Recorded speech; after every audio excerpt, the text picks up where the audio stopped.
දෙවන ලෝක යුද්ධයේ කිව්වම ඉතින් මතක් වෙන්නේ සටන් විතරක් නෙවෙයි නේද? හරිම සූක්ෂම රහසිගත මෙහෙයුම් මෙහෙමත් තිබිලා තියෙනවා. ඔව්. අපිට ලැබුණු මූලාශ්‍ර කිහිපයක්වත් මේ වගේ විශේෂ මෙහෙයුම් ගැන කතා වෙනවා.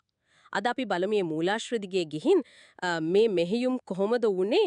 ඒවා ඉතිහාසයට බලපෑවේ කොහොමද කිය ටිකක් ගැඹුරින් කතා කරමු. ඒක බොහොම හොඳයි.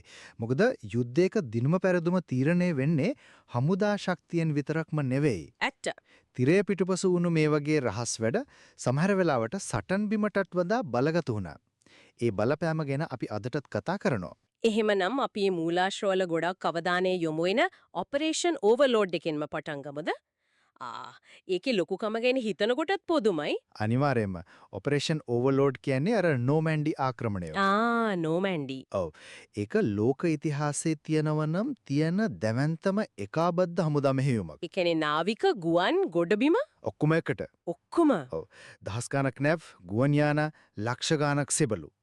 හිතා ගන්න තමාරුයි නේද? ඇත්තටම මහා පරිමාණ සැලැස්මක්. ඒතරම් ලොකු දෙයක් කොහොමද රහසක් විදිහට තියාගත්තේ? ජර්මනුවන්ට ආරංචි නොවී ඉන්න මොනවා හරි කරන්න තිනේද? රැවටීමක් හොගේ? හරියටම හරි. එතනට තමයි ඔපරේෂන් ෆෝටිටියුඩ් වගේ මෙහෙයුම එන්නේ. ෆෝටිටියුඩ්. ඔව්.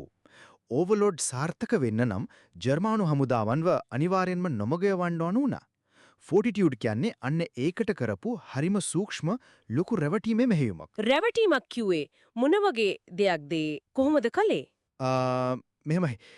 මිත්‍රපාක්ෂිකයෝ ඇත්තම ගොඩ බහින්නේ නෝමැන්ඩි වලට නෙවෙයි ප්‍රාන්සේ කැලේ පස්ඩකලේ පැත්තට කියලා ජර්මනුවන්ව විශ්වාස කරවන්නේ අල වැඩ කරා. කැලේ පැත්තට. ඇයි ඒක තමයි එංගලන්තයට කිට්ටුම ලේසියෙන්ම ගොඩ බහින්න පුළුවන් වගේ පෙනුන තැන.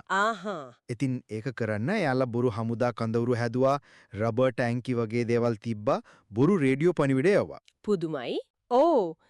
ඒ නිසා ජාමානුව එයාලගේ වටිනාම හමුදා බල්ලෙනි අර කැලේ පැත්ත ආරක්ෂා කරන්න යෙදුවා. නෝමැන්ඩි පැත්තට තිබ්බ අවධානය අඩු වුණා.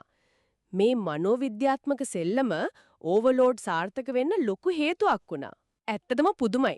යුද්ධෙදී ආයුධ වගේම තොරතුරු අනිත් කෙනාගේ හිත කියවන එක කොච්චර වැදගත්ද කියලා පේනවා. මේකම අර ඉනිග්මා කේත බින්දීම ගැනත් කතා වෙනව නේද? ඔපරේෂන් ඔල්ට්‍රා කියලා. ඔව් ඔපරේෂන් ඔල්ට්‍රා. ඒක තමයි බුද්ධිතොරතුරු යුද්ධයේ එක්තරා විදිහක උපරිමයක්.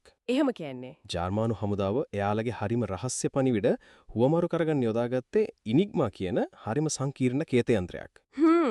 ඉතින් ඔල්ට්‍රා මෙහෙයුමෙන් මිත්‍රපාක්ෂිකයෝ අන්න ඒ යන්ත්‍රෙන් යවන පණිවිඩ කියවන්න ක්‍රමයක් හොයාගත්තා. ඒක ඇදහිය නොහැකි වැඩක්. ඒ කියන්නේ ජාමානුවන්ගේ සැලසුම් ඔක්කොම කලින් දැනගන්න පුළුවන් වුණා. එතකොට අර ඇලන් ටියුරින් වගේ අය සම්බන්ධ වෙන්නෙත් මෙතනදිද? හරියටම හරි.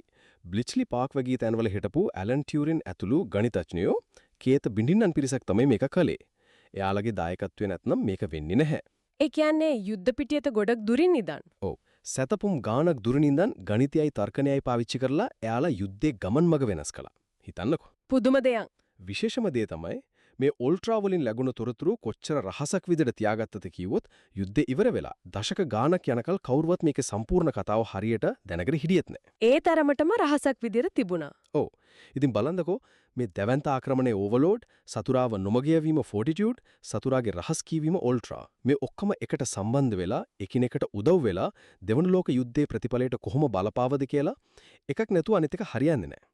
එයම බලනකොට අපේ මූලාශ්‍ර වලින් පැහැදිලිවම පේනවා ඔපරේෂන් ඕවර්ලෝඩ්, ෆෝටිටියුඩ්, ඔල්ට්‍රා කියන්නේ නිකම්ම මෙහෙයුම් නෙවෙයි. ඒවා මම සන්දිස්ථාන. ඒ වගේ මේවා එකට එකක් බැඳිලා තිබුණු විදිහත් හරිම අපූර්වයි. අවසාන වශයෙන් හිතන්න තව එක කාරණයක් තියෙනවා. මේ හැම මෙහෙයුමක් පිටිපස්සෙම කොච්චර ලොකු පීඩනයක් තියෙන්නේ නැද්ද? කොච්චර රහස්‍යභාවයක් ආරක්ෂා කරන්න ඕන වෙන්නේ නැද්ද? ඇත්ත. ඒ වගේම අර මං කිව්වා වගේ යුද්ධයට කිසිම සම්බන්ධයක් නැහැ වගේ පේන ගණිතය වගේ ශාස්ත්‍රීය දියුණුවක් ටියුරින්ගේ වැඩේ වගේ මුළු ලෝකෙක ඉරණම විසඳපු සටනක ප්‍රතිඵලයට කොහොම බලපාන්න පුරුවන්ද කියන එක ඒක අපි අයත් හිතන්න ඕන දෙයක් නේද? ඇත්තමම. ඒ ගැන හිතන්න දෙයක් ඉතුරු කරනවා.